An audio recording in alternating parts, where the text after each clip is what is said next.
and Eric for that beautiful music. Come on in. We have somebody in the front row. A few minutes ago we didn't. I was going to welcome anybody who wants to come and sit up front and get a front row seat to the show. Welcome to everybody. My name is Yetta Jager, and today's service is the last in the series of our Appalachian series. There are a number of different announcements, and I forgot to mention that we want to welcome the people who are with us virtually online, either now or in the future, as well as the people who are the large crowd that is here today in person. We have a number of different announcements. There's a family promise coming up on August 18th, and there should be a QR code up here where you can sign up to help with that. It sounds like they have volunteers that will stay overnight, but they're looking for people to help serve meals. So if you are willing to do that, please check that QR code and sign up for us. That would be wonderful, because they need to know if they can be fully staffed for that. The next announcement is that Mobile Meals will present The Power of the Purse, and this is something being organized by Carrie, looking for her last name. Keeling, thank you. If you have extra purses that you would like to donate, if you have a collection, like, early Imelda Marcos type collection of purses, maybe you can donate a few of those that you haven't used in a decade or two. And you can also buy tickets to an event that will be held at Rothschild's Convention Center. The next announcement has to do with the Death Cafe, which will be August 16th, and you can read more about that in your order of service. There's a Children's Youth RE coming up, and it's on the first Sunday of each month, so that will be next week. So please bring your kids if you're out there in virtual land, or if you're here. There will also be a story for all ages this week. There's a Lionsgate Metaphysical Fair that's described August 9th. And there's more information about retreats and spirit quests that are coming up. I think that's it for the announcements. And now we will invite the singing bowl to sound. Good morning, everyone. It is good to see you all. Welcome this morning to Westside. I'm Reverend Carol Bodeau. I am privileged to serve here as minister. My pronouns are she, her, and hers. Special welcome to everyone who's with us virtually. Today we are going to be talking about community and identity. And I have one more announcement related to community. This is a plea. This is my personal plea to you all to tell me when I say something stupid. So I didn't realize I did it, but someone called it to my attention that last week when I was talking about the Cadillac Ranch, which is Cadillac cars, I accidentally said Mustang Ranch, which some of you may know about, which is not cars. So y'all, we are family and kin here.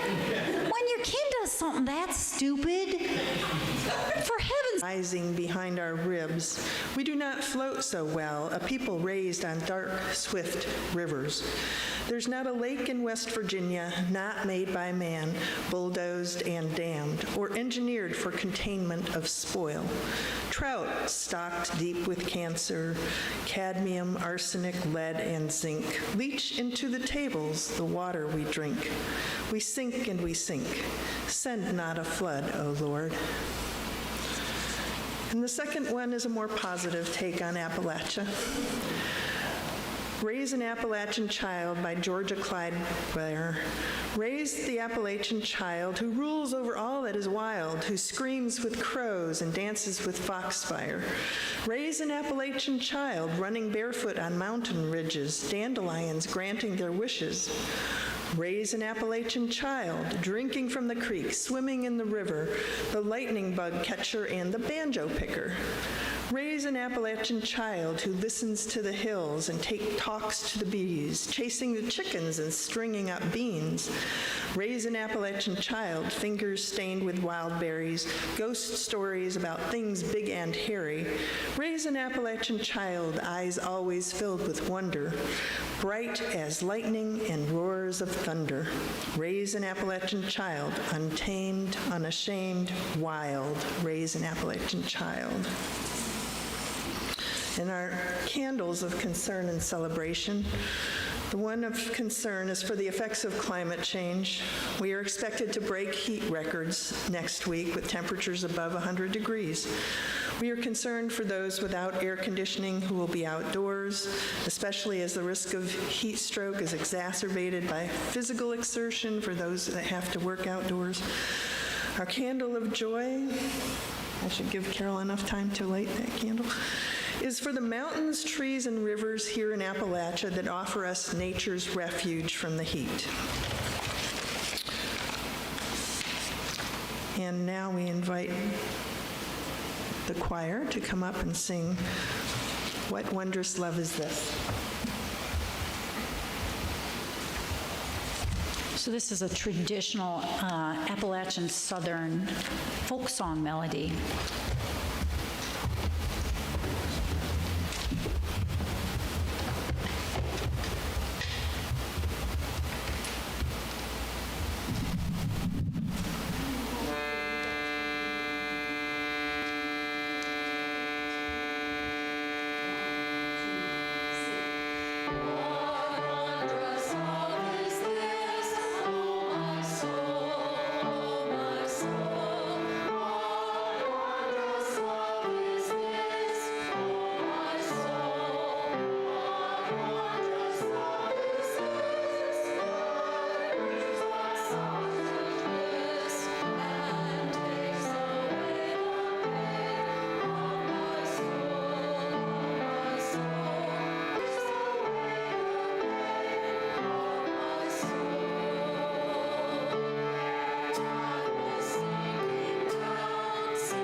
So we've been talking about this idea of Appalachia for, a couple months now, intermittently. We've had some services about what it means, and that particular song actually is one of the sort of deep-rooted echoes of Appalachian identity. There's a lot of Southern music. And I've been thinking a lot about the way that the image of Appalachia has played in our recent national political struggles. I would like to say first that I thought maybe I'll come to some kind of brilliant insight about this. That did not happen, okay? I don't really know what it all means, but it does seem to me that our current context is a complex layering of ideologies of what it means to be American that are all kind of woven together in these complex identities, often rooted in geographic places. So to say that, to come up with any kind of reductive cause-effect, straight-line explanation of things would be oversimplifying, but I do think it's important to look at how particular mythical images of America play a part in how we think about the image of rural Appalachia is sitting right alongside the image of the North, Northerners, right, of Texas, California. Think about that for a minute. If I just say California, do you not already have a sociological image in your mind the minute I say it? I say California, and you do not see a picture on a map necessarily. Most of us instantly think of certain sociocultural traits when we name geographic regions. That is central to how people, in a nation that is so huge, right, how we identify geographically with region as identity plays an enormous part in our larger cultural and socio-political, in the scene of how we do things. So, one thing I learned a lot about that image of our area where we lived came from not living here, right? And one of the things I heard a lot in the North and also when I lived in California was this. People would say they would never live south of the Mason-Dixon line. They would say things like, oh, of course that happened. It happened south of the Mason-Dixon line. Oh, those people south of the Mason-Dixon line, right? So first, let me just say that the Mason-Dixon line actually was. So now I'm going to tell you. I mean, I knew what it was eventually because I looked it up after people said it enough, but people talk about it all the time and don't necessarily know what it means. So the Mason-Dixon line, it's named for the people who did the surveying. This was a line that was surveyed between 1763 and 1767 to demarcate the states of Pennsylvania, Maryland, Delaware, and West Virginia. So remember, we're in the colonial period, right? It's kind of at the end of kind of what were considered the 7 Years' Wars, the French and Indian Wars, the 7 Years' Wars. And they're demarcating where these state boundaries are, okay? So the line basically runs along what we now know as the southern border of Pennsylvania, and then it takes a sharp 90-degree turn south along Delaware, okay, down to Virginia. So that's in the 1760s. Now, a century later, after it was created, it became a central kind of ideological demarcation between northern free states and southern slave states. People argued about whether a state should be slave or free relative to that line. So for many people in our contemporary consciousness, south of the Mason-Dixon means southern slave rebel confederacy, and north of the Mason-Dixon means all the things that aren't that, right? People think of it, people who do not live here, I didn't grow up here, so I don't know if this is true for people who live here, but I mean, oh, way down south in the land of cotton, right? Wish I was in Dixie, right? Dixieland. Right? There's a strong correlation. I don't even know if those etymologically come from the same thing, but there is this strong idea that Dixie, that's south of the Mason-Dixon, is what defines the South. And I grew up in a region and then lived in a region out west where this region was strongly biased against because of that. I can say now that I live in this region, many people here, Appalachian culture, and his journey to the Northeast for college. He grew up in a struggling environment, right? Poverty, addiction, violence, all these things. And so his story is really one that's about being part of that culture, leaving it and coming back, returning sociologically at least, to identifying himself with that culture. And I think those basic images, the kinds of country values, the country, the community, right? This bootstraps ideology that's associated with it are really central to our current political situation, okay? I want you to think about that for a minute. Many people identify with this narrative. The narrative of growing up in impoverished, rural, particularly southern rural environments, struggling with the socioeconomic consequences of all kinds of things in our region, and figuring out how to survive in that context and what that means. Many Southerners hold close to many of the values that are expressed in that book, and would prioritize certain things over the things that I, from a Northern perspective, might not prioritize. I was raised a Northerner. I have my biases and my expectations that are located in that region. So I want you to think for a minute about your geographic location, not just physically, but ideologically. How do you think of yourself? The truth of the matter is, I do not think of myself as a Southerner.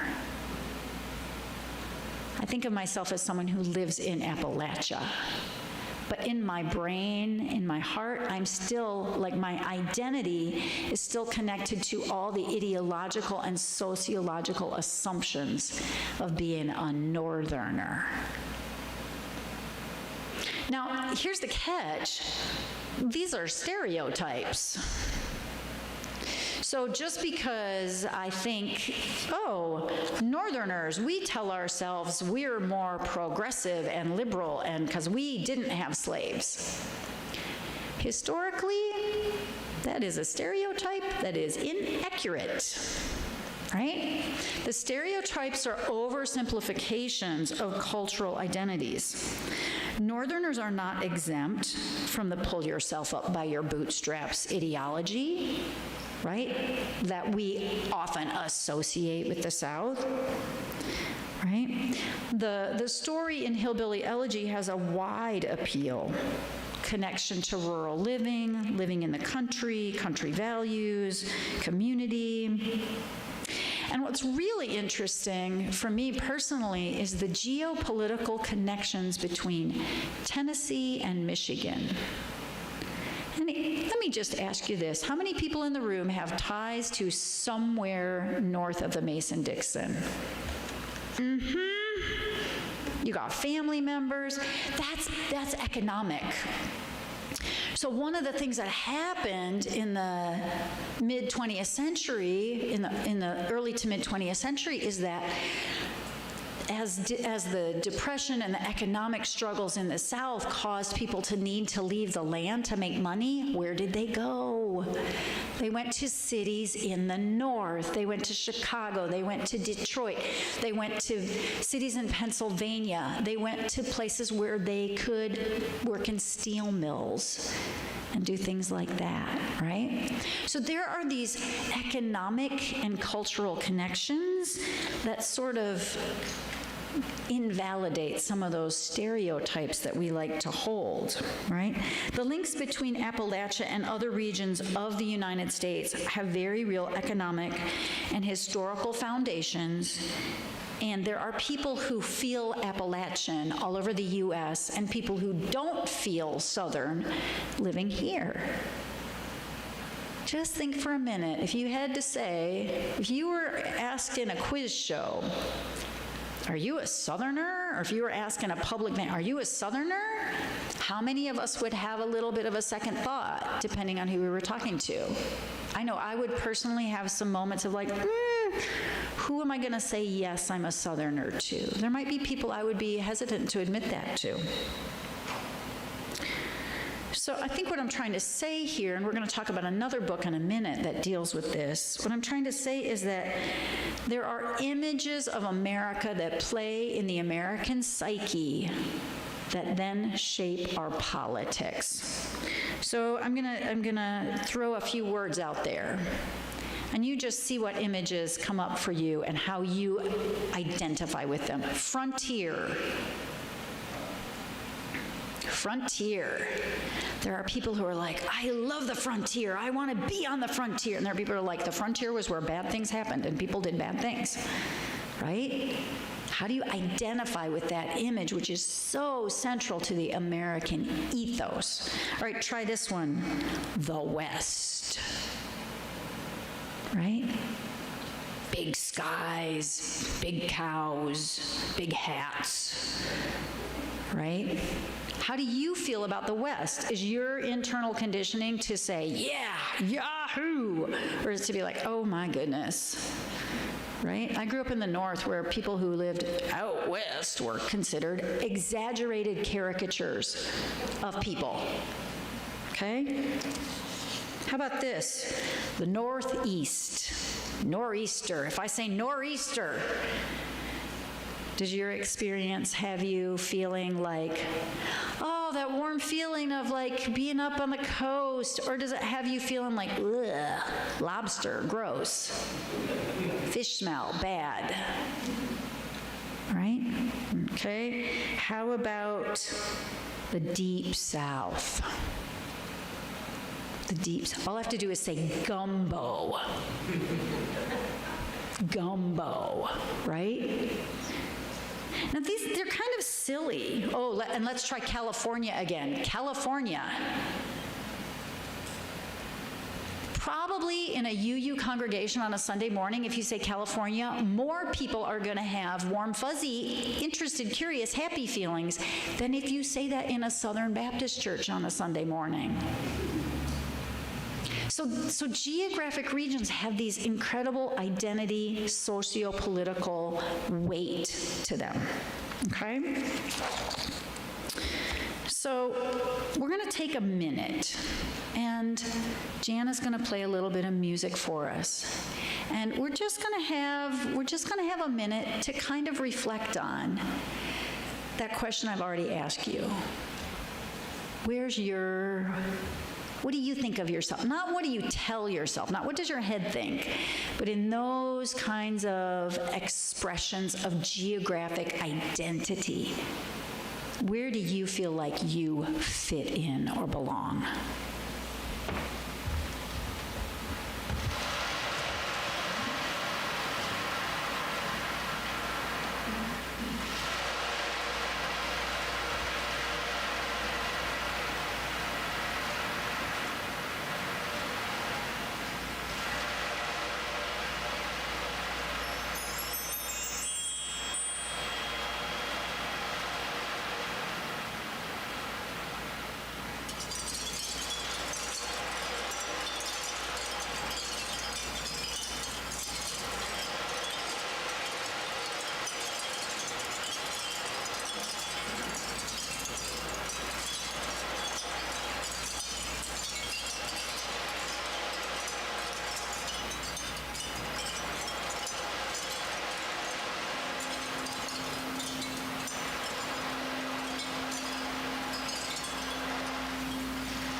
Thank you.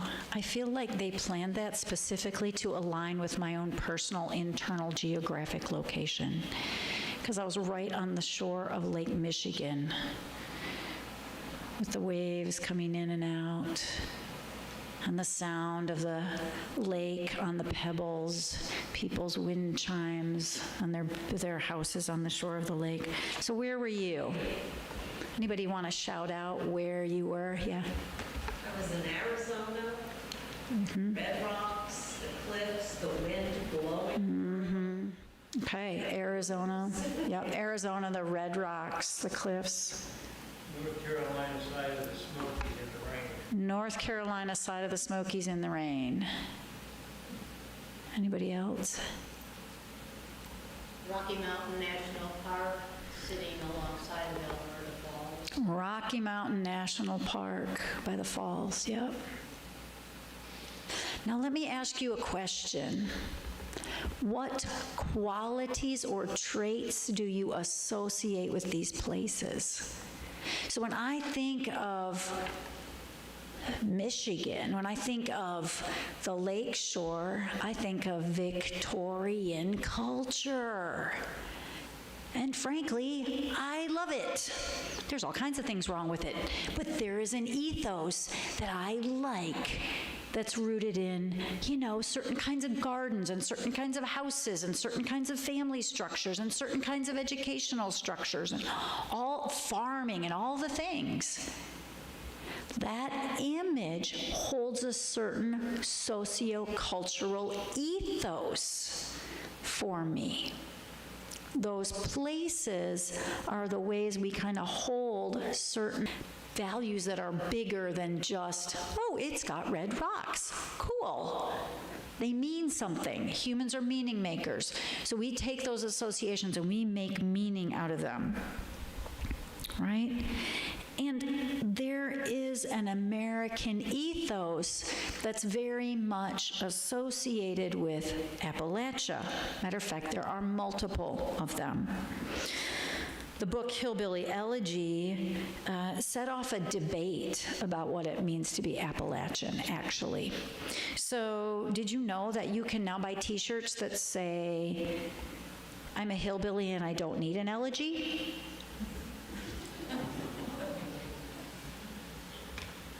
It's true. A lot of people were like, this is an offensive image of my world. Right? And a lot of people were like, that's exactly it. That's exactly right.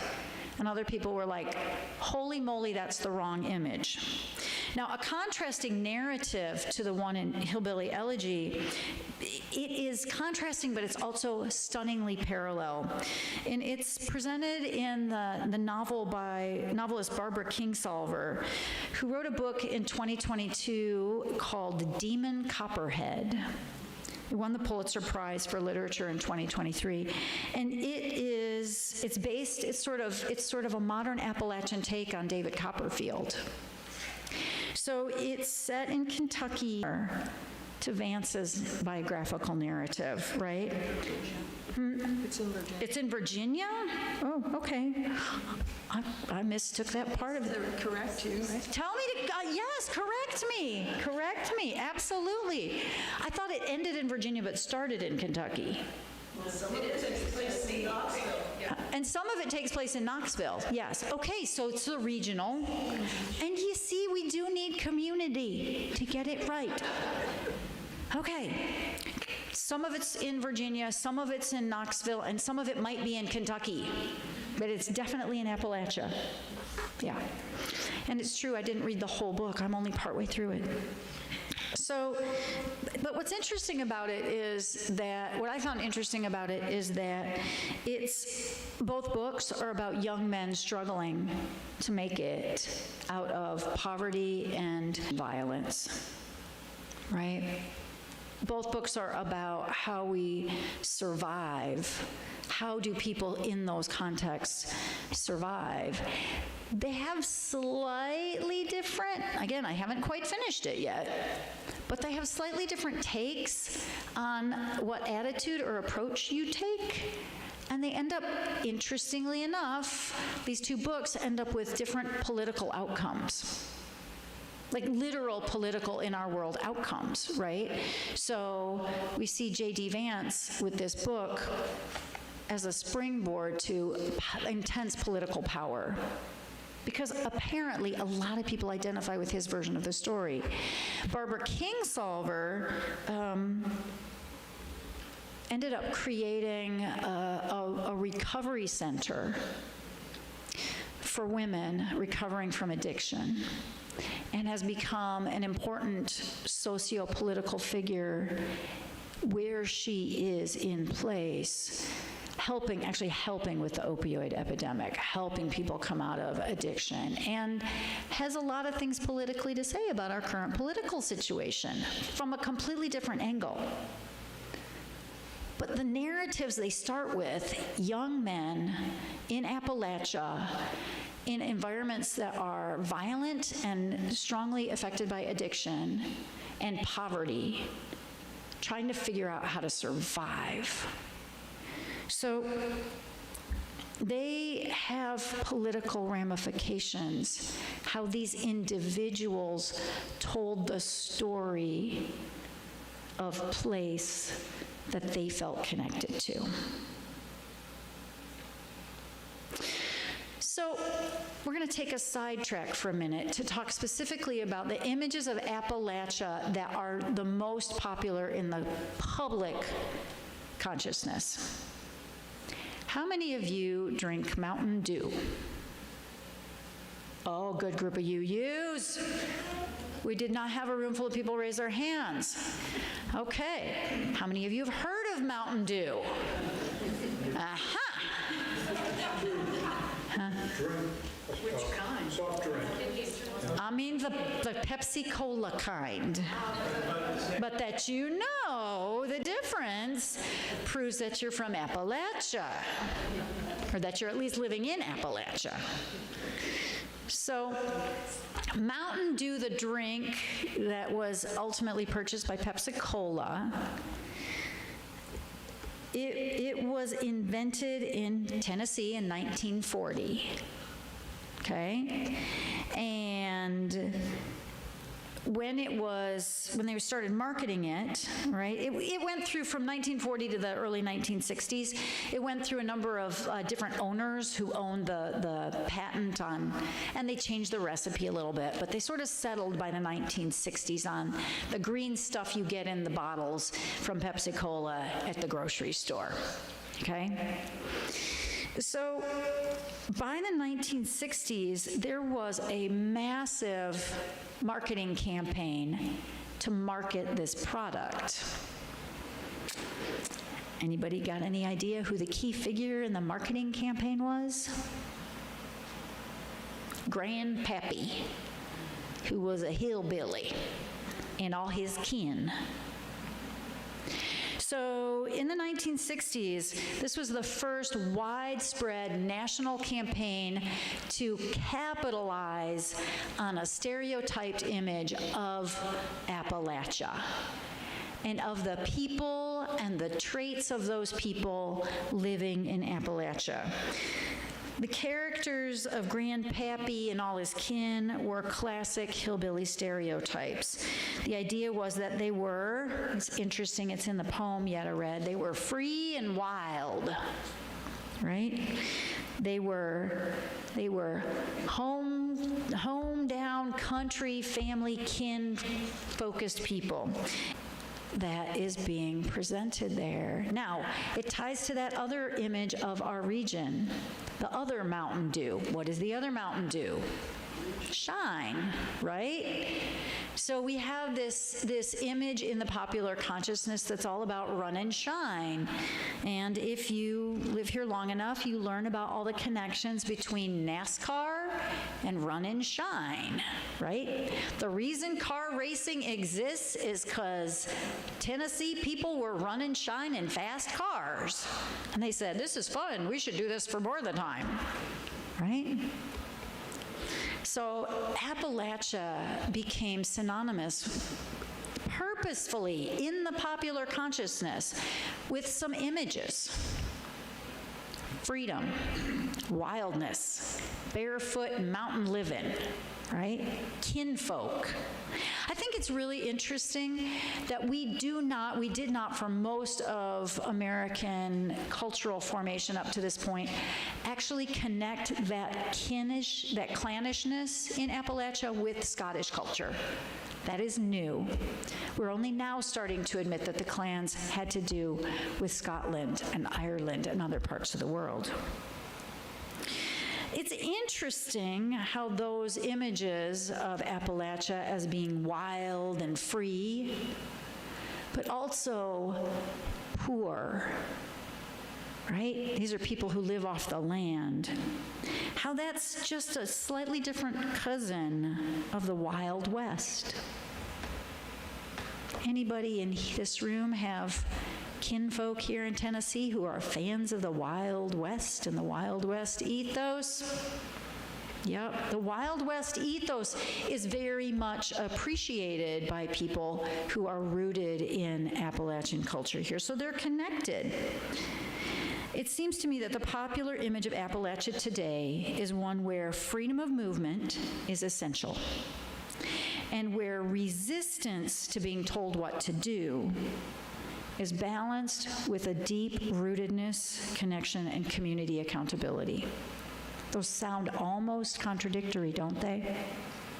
Freedom, independence, rebelliousness, deeply rooted in community, connection, and accountability. Think about how that applies to our current political situation. In a context like that, what matters is that you're in the right community of accountability. As long as you're accountable to the right people, you're free. So I have a colleague who is from Appalachia, grew up in Roane County, but serves in the Midwest now. And I talked to them a week or so ago, and I said, what's Appalachia mean to you? Like, what does it mean to you to be Appalachian? And they said a few things. They said, not being told what to do, being connected to the land, deeply connected to community and family. And there was this other piece that I think is really important to our current political situation, a deep sense of exploitation by the larger culture. So, I was using some words earlier that give us certain images. I'm going to say a few words that, if I say these words around some of my kinfolk here and around other people, because of the way that the Tennessee Valley Authority did what it did to the families here in multiple waves. Exploitation of those people's work, the land, their connection to place. The next phrase that comes immediately on the heels of TVA is eminent domain. You can tell who has kinfolk here, by the way. Some of you are going,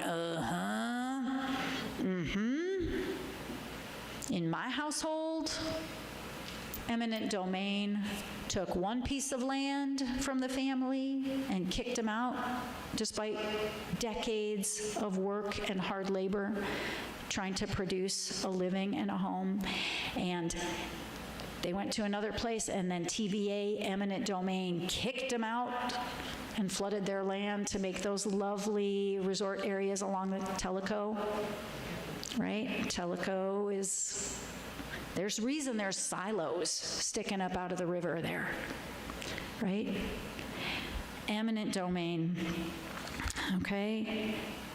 And one other one, or really they're two different phrases or words, but they will get a strong reaction. You say DOE, Department of Energy, you say DOE to local people who've been here for generations, and they will have a strong reaction. Or you say Y12, they will have a strong reaction, right?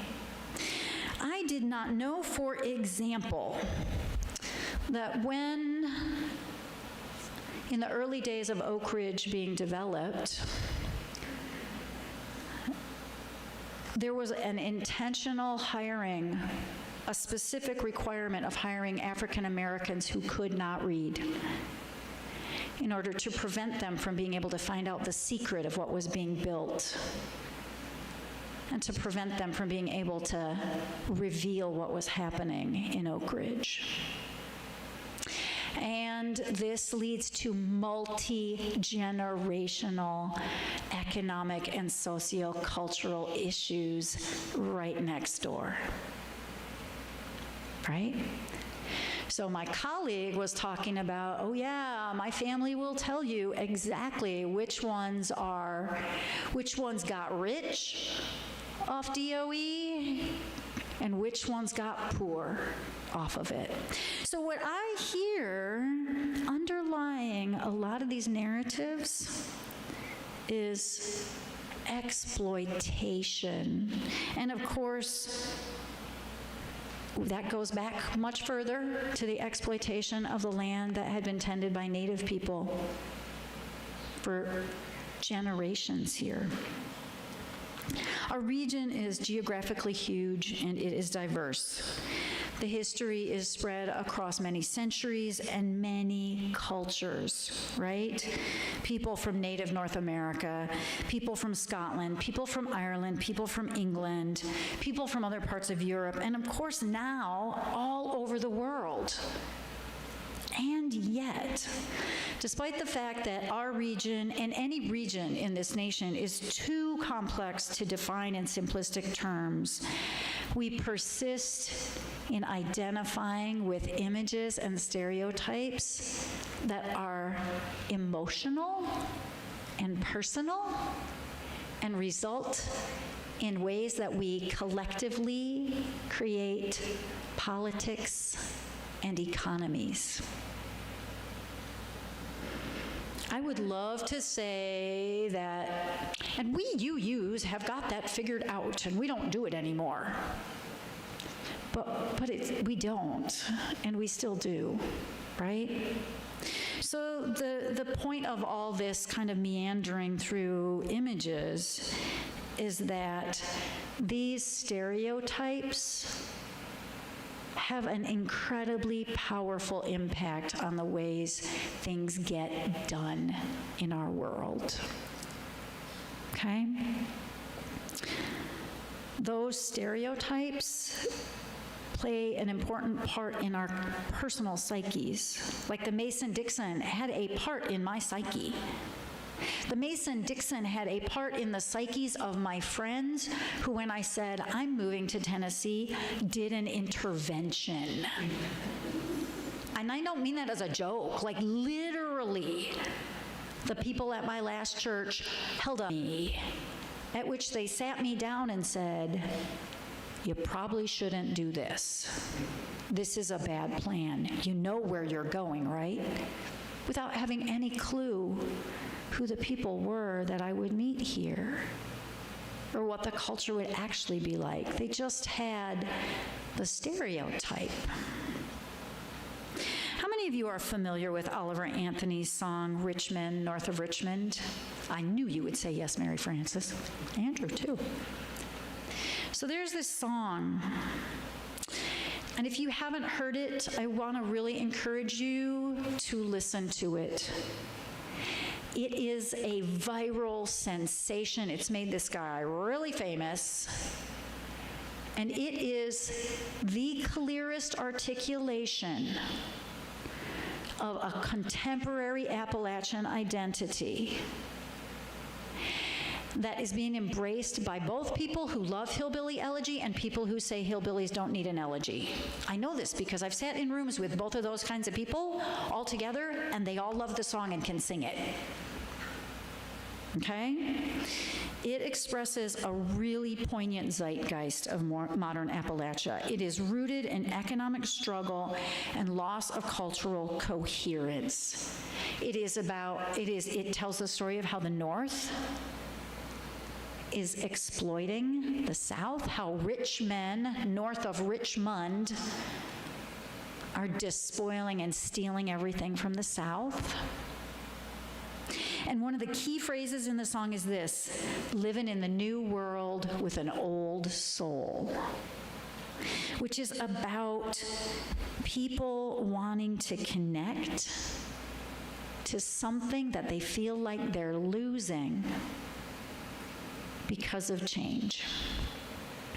I'm not saying the song is right, wrong, good, bad. It's a clear example of the feeling of our region for people who have very different identities. So I would say listen to that song if you want to get a feel for some of what's happening under the surface in the politics of our region. We are in a region that has a very public political image right now. Would you agree with that? Could I get an amen on that? If you talk to anyone on the far left or the far right, they will have an opinion about Tennessee. People on the far left will have one opinion about Tennessee, and will often ask you, why are you still there? And people on the right will have a very different opinion about Tennessee. It is central in our public consciousness what's happening with our politics in this state. So I said at the beginning, I don't have an answer. Right? I'm not giving you answers today. I'm raising questions. The book yet. The story isn't over. We don't know how it's going to turn out. It's in formation. But we do know this: how we think about it, how we think about ourselves, and how unconscious we are of those stereotypes will have an impact. It is easy to not want to talk to someone who fits a little bit into a stereotype. And it is easy for other people not to want to talk to us because we fit into a stereotype. So I don't think there's an easy solution. I think that what matters is sort of expressed in that song, What Wondrous Love Is This? It is a song that has roots in the Second Great Awakening, which was a religious revival that happened in the late 1700s. It started here and up into Kentucky. And it suggests some of the themes that we hold dear, that also other people who we would also stereotype hold dear, that people probably all over the world hold dear. In the song, there is an underlying recognition of pain or sorrow and suffering. Yetta's first poem: struggle, difficulty, sadness. And the song also offers a balm for that, which is friends who gather around. The power of music, the power of human connection to address pain and sorrow. That sense of community is something that we can pull on no matter where we are, geographically, politically, economically. We can also use it to separate.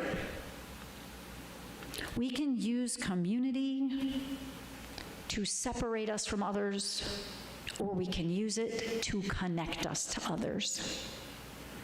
And the secret is just really in what we do inside ourselves. Am I willing to look at any other person and see a potential community member?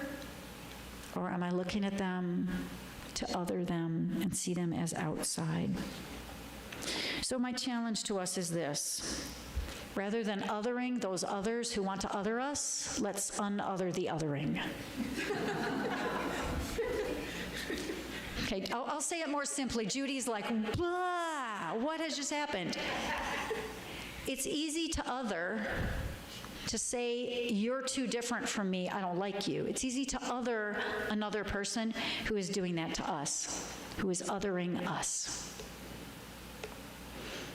It's natural. The stereotypes are essential to doing that. The stereotypes help us say, I am like you, I'm not like you. What if we were to break out of that? What if we were to challenge ourselves to not do it? I have a multiplicitous identity. I am a Michigan. I am Appalachia. I am California. And I am none of those things. I'm not the Mustang Ranch. But I honor and respect all those who are, right? I will not other them. But it's silly, but it's, actually, it's really serious. It's really serious. If we don't other the others who other us, if we step out of that pattern, maybe some good things will happen. I invite you to challenge yourself to that. Not just this week, but see if you can catch yourself doing it the week after that and the week after that too. May that be so. One of the ways we try to be in our community is by doing things like Family Promise, Justice and Generosity projects, doing things to connect with our community. And here's a really important part of how we have changed as a congregation. We are connecting with community partners, as not others, as community, making relationship, building a relationship with them. So you have the opportunity always at Westside to provide financial support for the institution, to provide material support, to show up for events, to participate in activities. Our current partner is Keep Tennessee River Beautiful, is that right? Yes? Yetta, would you be willing to say like 5 sentences about what they do? Come on up. So our partner for the Green Sanctuary Committee is the Keep the Tennessee River Beautiful, which is a small organization that's located here in Knoxville. And what they do have some amazing programs to raise and distribute endangered mussels into places where they can no longer get to because of dams, and to clean the Tennessee River and some of the tributaries from the trash that ends up in it, and to do all kinds of other great programs to protect our water quality, our fish and wildlife in the river. So I encourage you to support them, and we will be having a service where we've invited the executive director of this organization. I'm thinking it's the 24th or 26th, something like that. Yeah. So I encourage you to come to that. And there is some talk of trying to plan a cleanup day, too, as well, that we'll be able to participate in to support the organization and to support the river. So, all right. I am going to invite you all to stand if you would like, sit if you would like, join hands if you would like, hold your own hands if you would prefer.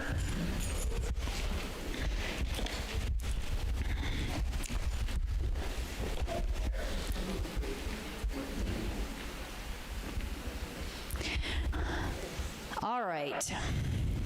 Now, here's a question for you. You all are willing to hold hands.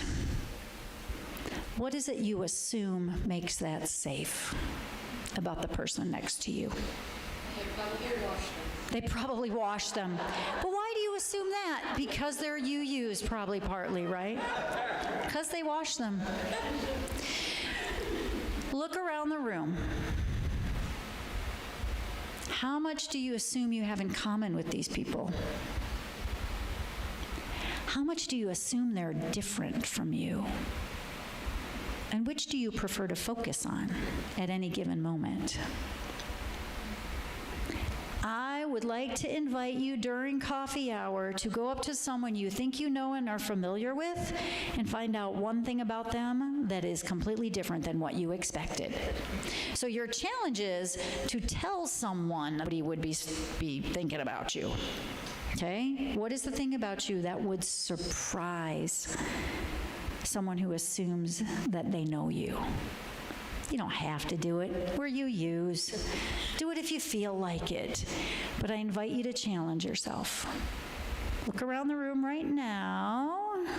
Pick a target. Pick someone that you're going to talk to that might surprise you with something you didn't know.